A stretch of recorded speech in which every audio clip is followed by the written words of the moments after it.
कहानी के स्टार्ट में हम एक शख्स को देखते हैं जिसका चेहरा निकाब से ढका हुआ है। इस शख्स का नाम डेविड है। डेविड के सामने एक साइकोलॉजिस्ट खड़ा होता है जो इसे कहता है कि तुम्हें अपनी लाइफ के बारे में मुझे सब कुछ बताना पड़ेगा, क्योंकि 4 हफ्तों में जज तुम्हारी लाइफ का फैसला करेगा और वो फैसला मेरी दी गई रिपोर्ट के मुताबिक होगा। डेविड इसके किसी भी सवाल का जवाब नहीं देना चाहता था। वो जस्ट इसे इतना ही बोलता है, मैंने कोई खून नहीं किया। साइकोलॉजिस्ट इसे कहता है कि मैंने सुना है कि तुम एक बिगड़े हुए अमीरजादे हो। डेविड इसे बताता है कि मेरे पेरेंट्स एक बहुत ही बड़ी पब्लिशिंग कंपनी के ऑनर थे। कुछ साल पहले मेरे माँ बाप की एक कार एक्सीडेंट पे डेथ हो गई और उनके मरने के बाद वो कंपनी मेरे नाम ट्रांसफर हो गई, क्योंकि इस कंपनी के 51% शेयर्स मेरे नाम थे और बाकी के 49% उनके अलग अलग पार्टनर्स के नाम थे। वो साइकोलॉजिस्ट को ये भी बताता है कि बचपन से ही उसे ऊंचाई से डर लगता है। यहाँ से ये स्टोरी जाती है फ्लैशबैक में, जहाँ पर ये दिखाया जाता है कि डेविड जिसकी एज 33 ईयर है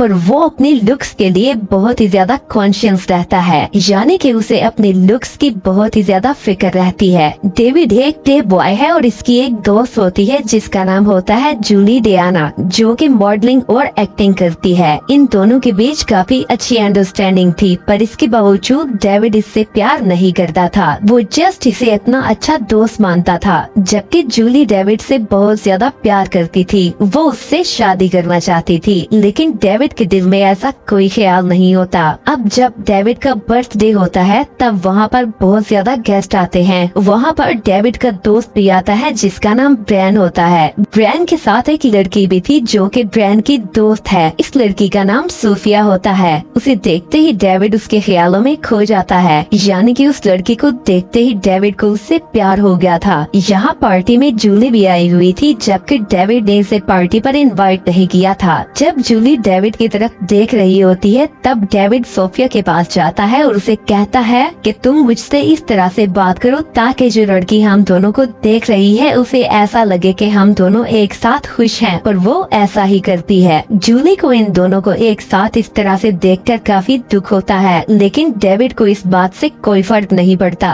पार्टी खत्म होने के बाद डेविड सोफिया को उसके घर पर छोड़ने जाता है। वो उसके घर के अंदर जाता है जहाँ पर सोफिया उसे बताती है कि वो न्यूयॉर्क अपने डांसिंग, एक्टिंग और पेंटिंग कैरियर के लिए आई है, लेकिन घर का खर्चा चलाने के लिए वो एक क्लिनिक पर जॉब करती है। अब क्योंकि सोफिया पेंटिंग करती थी इसलिए ये दोनों यहाँ पर एक दूसरे का स्केच बनाते हैं। डेविड को भी पेंटिंग आती थी, इसीलिए वो उसका बहुत ही प्यारा स्केच बनाता है, जिसे देखकर सोफिया इम्प्रेस हो जाती है। लेकिन उसकी बातों और हरकतों से सोफिया को इस बात का आइडिया हो गया था कि वो एक अमीर बाप का बिगड़ा हुआ बेटा है। लेकिन इन सब बातों के बावजूद भी वो खुद को उसके पास जाने से नहीं रोक पाती। वो एक दूसरे के काफी करीब आ जाते हैं। इसी दौरान टीवी पर एक न्यूज चलती है जिसमें एक डॉक्टर बताता है कि हम लोगों ने एक नया फार्मूला इजाद किया है। इसमें किसी भी बीमार आदमी की बॉडी को फ्रीज कर दिया जाता है और जब तक हम चाहें उसकी बॉडी को जिंदा रख सकते हैं। यहाँ पर जो शख्स इंटरव्यू ले रहा था वो पूछता है कि क्या आप किसी भी इंसानी शरीर को फिर से अनफ्रीज कर सकते हैं? डॉक्टर कहता है क्यों नहीं, आप बेंडा डॉग के केस को ही देख लें। बेंडा असल में एक डॉग का नाम था जो एक बर्फानी पानी में गिर गया था, जिससे उसकी पूरी बॉडी फ्रीज हो गई थी और फिर 3 माह बाद जब उसके मालिक को अपना कुत्ता बर्फ के अंदर जमा हुआ मिला और जब उसे बाहर निकाला गया तब वो जिंदा था। यहाँ पर डेविड सोफिया से बहुत ज्यादा इम्प्रेस होता है। उसे उसके बात करने का स्टाइल, उसकी सिंप्लिसिटी, उसके चेहरे का हर एक एक्सप्रेशन बहुत ज्यादा अट्रैक्ट करता है। यहाँ पर डेविड सोफिया को कहता है कि मैंने जिंदगी में कभी भी अपने बिजनेस के ऊपर ध्यान नहीं दिया, मगर अब मैं पूरी तरह से चेंज हो जाऊंगा और बिजनेस पर ध्यान दूंगा। ये कहकर वो उसके घर से चला जाता है।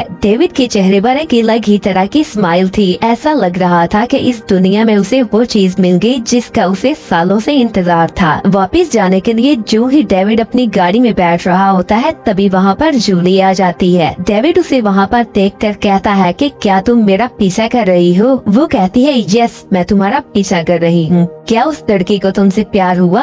डेविड उसे कहता है हाँ, लगता तो है। इसके बाद जूली डेविड को इनडायरेक्टली बहुत ज्यादा उल्टी सीधी बातें कह जाती है। ये देखकर डेविड को काफी गुस्सा आता है, लेकिन बाद में जूली इसे सॉरी बोलती है और इसे कहती है कि मैं तुमसे नाराज थी। वो कहती है कि मैंने तुम्हारे लिए अपना ऑडिशन छोड़ा और तुमने मुझे अपनी पार्टी पर भी इनवाइट नहीं किया। यही वजह थी कि मैं तुमसे नाराज थी, इसीलिए मैंने ये सब कुछ बोल दिया। वो इसे कहती है कि क्यों ना कुछ देर के लिए हम साथ चले, जिसके बाद डेविड उसकी गाड़ी में बैठकर उसके साथ निकल जाता है। स्टार्टिंग में जूली उसके साथ बहुत ज्यादा नॉर्मल बातें करती है, लेकिन धीरे धीरे उसका गुस्सा बाहर आने लगता है। वो इसे कहती है कि इंसान जिस शख्स से प्यार करे और वो शख्स उसे हमेशा इग्नोर करे तो कितनी तकलीफ होती है। ये कहकर वो गाड़ी की स्पीड बढ़ा देती है। डेविड उसे गाड़ी स्लो चलाने का कहता है, लेकिन वो इसकी कोई भी बात सुनने को तैयार नहीं थी। वो कहती है कि पूरा दिन मैं तुम्हारी कॉल का इंतजार करती रहती हूँ, पर तुम्हारी कॉल नहीं आती। तुम्हें क्या पता कि कितनी तकलीफ होती है। गाड़ी अब पूरी तरह से आउट ऑफ कंट्रोल हो चुकी थी। ये देखकर डेविड उसे आई लव यू भी बोलता है, क्योंकि वो किसी भी तरह से गाड़ी से निकलना चाहता था। इसी दौरान गाड़ी एक ब्रिज से गिरकर तबाह हो जाती है और इस एक्सीडेंट में जूली की डेथ हो जाती है और डेविड एक माह तक बेहोश रहता है। इस एक्सीडेंट में डेविड बहुत बुरी तरह से इंजर्ड होता है। उसका कंधा भी टूट चुका था और उसके चेहरे पर भी बहुत ज्यादा स्टिचेस लगे थे और डेविड के कोमा में होने की वजह से उसके चेहरे की सर्जरी भी नहीं की जा सकती थी। और जब उसे होश आता है तो वो देखता है कि उसका चेहरा पूरी तरह से खराब हो चुका है और अगर उसके फादर के पार्टनर्स ने ये प्रूव कर दिया कि डेविड मेंटली तौर पर ठीक नहीं है तो उसके नाम की कंपनी के 51% शेयर्स भी उनके नाम हो जाएंगे और डेविड के हाथ से ये कंपनी निकल जाएगी। डेविड अब सबसे अच्छे सर्जन्स को इकट्ठा करता है और उन्हें कहता है कि मेरे चेहरे का कुछ कीजिए। वो इसे कहते हैं कि हम तुम्हारे चेहरे के साथ कोई भी एक्सपेरिमेंट नहीं करना चाहते, क्योंकि इसमें बहुत ज्यादा रिस्क है। वो वहाँ पर उसे एक मास्क दिखाते हैं और उसे कहते हैं कि तुम इसका इस्तेमाल कर सकते हो। इस बात से डेविड को काफी गुस्सा आता है। वो इसका परमानेंट सोल्यूशन चाहता था, पर उसके पास इस मास्क को चेहरे पर लगाने के सिवा कोई भी रास्ता नहीं था। डेविड अब अपने बिजनेस में भी ध्यान देने लगता है।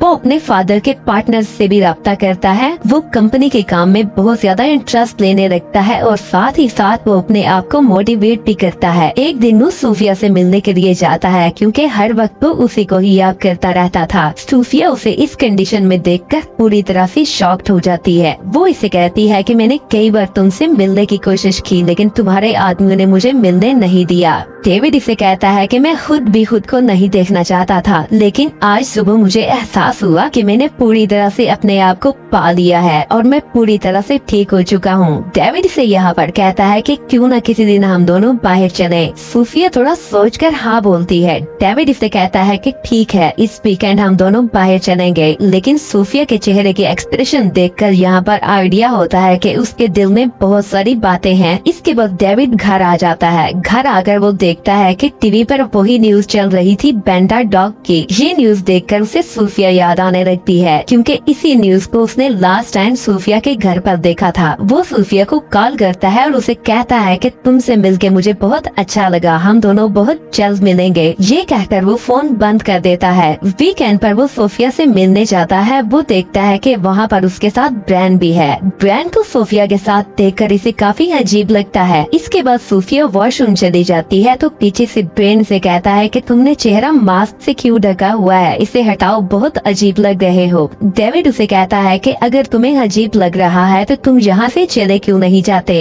ब्रैन उसे कहता है कि मैं खुद यहाँ पर नहीं आया, सोफिया मुझे अपने साथ लेकर आई है। ये सुनकर डेविड काफी हैरान हो जाता है। इसके बाद डेविड वहाँ पर काफी ज्यादा ड्रिंक करता है। डेविड पूरी तरह से अपनी लाइफ में फ्रस्ट्रेट हो चुका होता है। वो सोफिया के पास जाता है। सोफिया का बिहेवियर भी पूरी तरह से बदला हुआ था। अब डेविड उससे जानना चाहता था कि उसके दिल में क्या बात है। वो इसे कहती है कि मैं बाद में बताऊंगी। यहाँ पर डेविड समझ चुका था कि इन दोनों का पूरी तरह से ब्रेकअप हो चुका है। सोफिया इस रिश्ते से पूरी तरह से निकल चुकी थी, क्योंकि इन्होंने एक रात के कुछ घंटे एक साथ गुजारे थे। हालांकि डेविड के दिमाग में आज भी सोफिया पूरी तरह से छाई हुई थी, लेकिन सोफिया इस रिश्ते को लेकर आगे बिल्कुल भी नहीं चलना चाहती थी। ये बात डेविड बर्दाश्त नहीं कर पाता, इसीलिए वो ब्रैन और सोफिया के साथ वहाँ पर बदतमीजी करता है, जिसपे सोफिया को गुस्सा आ जाता है और वो वहाँ से निकल जाती है। डेविड और ब्रैन दोनों उसके पीछे जाते हैं। सोफिया उन्हें कहती है कि मैं अकेली घर चली जाऊंगी। वो वहाँ पर ब्रैन से कहती है कि हो सकता है कि हम दोनों जल्द ही मूवी देखने के लिए चलें। और डेविड से वो कहती है कि मैं जल्द से जल्द तुमसे मिलने की कोशिश करूंगी। ये कहकर वो वहाँ से भागकर निकल जाती है। डेविड का दिल पूरी तरह से टूट चुका था। यहाँ पर वो ब्रेन से कहता है कि मैं चाहता हूँ कि जितनी जल्दी हो सके मैं मर जाऊँ। ब्रेन उसे कहता है कि तुम्हें थोड़ी रेस्ट की जरूरत है। ये कहकर वो भी सोफिया के पीछे भागता हुआ निकल जाता है और डेविड अकेला तन्हा लाचार वहीं पर खड़ा रह जाता है। इसके बाद डेविड भी वहाँ से रोता हुआ दूसरी तरफ भागना शुरू कर देता है। वो सोफिया से अब भी बहुत ज्यादा प्यार करता था, पर सोफिया अब उससे अलग हो चुकी थी। ये पल डेविड की लाइफ के वो पल थे जिसमें वो खुद को सबसे ज्यादा कमजोर पाता है। उसे अपने चेहरे से सबसे ज्यादा प्यार था, अब वो भी खराब हो चुका था।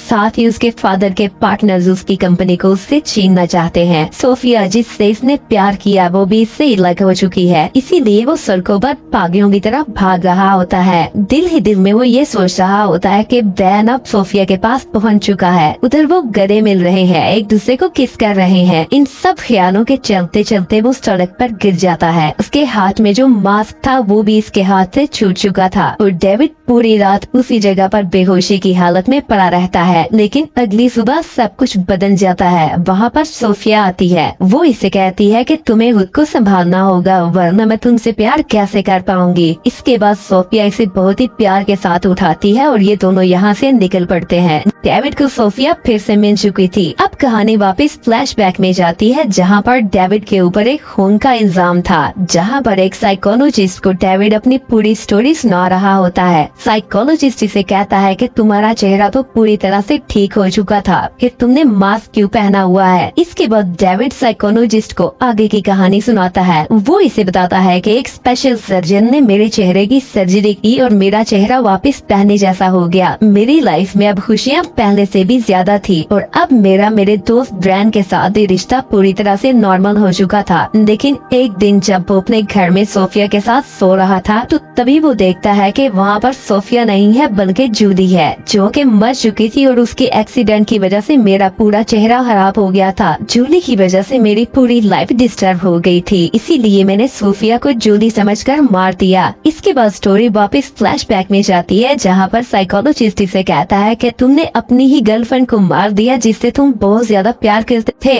डेविड इससे कहता है कि मैंने सोफिया को नहीं बल्कि जूली को मारा है। साइकोलॉजिस्ट डेविड को कहता है कि तुम सच में पागल हो चुके हो और वहाँ से चलना चाहता है। वहीं पर टेलीविजन के ऊपर बेंडा डॉग की न्यूज चल रही होती है। ये देखकर डेविड को सब कुछ याद आ जाता है और वो साइकोलॉजिस्ट को वापस बुलाता है। डेविड साइकोलॉजिस्ट को कहता है कि मुझे एक एले नाम की कंपनी में लेकर चलो। साइकोलॉजिस्ट इसे लेकर उस कंपनी में जाता है। वहाँ पर एक लेडी आती है जो इन्हें वहाँ पर बैठने का बोलती है। वो यहाँ पर इन्हें बताती है कि एने का मतलब है इंसान की लाइफ से सारी तकलीफों और टेंशनों को दूर कर देना। इसमें हम इंसान को वो दिखाते हैं जो वो देखना चाहता है। इसमें वो जैसे अपनी जिंदगी जीना चाहे जी सकता है। यहाँ पर डेविड इससे पूछता है कि मेरी रियल लाइफ में क्या हुआ था। वो इसे बताती है कि उस रात जब तुम बेहोश होकर गिर गए थे तब तुमने डिसाइड किया था कि तुम इसी चेहरे के साथ अपनी जिंदगी में सरवाइव करोगे और वहाँ पर सोफिया का तुम्हारे पास आना वो जस्ट एक ड्रीम था। यहाँ पर डेविड इसे कहता है कि मैं वापस उन्हीं ख्वाबों की दुनिया में जा सकता हूँ। वो उसे कहती है कि हाँ तुम वापस अपनी उसी लाइफ में जा सकते हो। डेविड यहाँ पर डिसाइड करता है कि वो वापस अपनी उसी लाइफ में जाएगा। इसके बाद डेविड खुद को एक ऊंची बिल्डिंग से नीचे गिरा देता है। नीचे गिरते ही वो वापस अपनी उसी लाइफ में चला जाता है जिसमें वो जाना चाहता था। यहीं पर ये स्टोरी एंड होती है।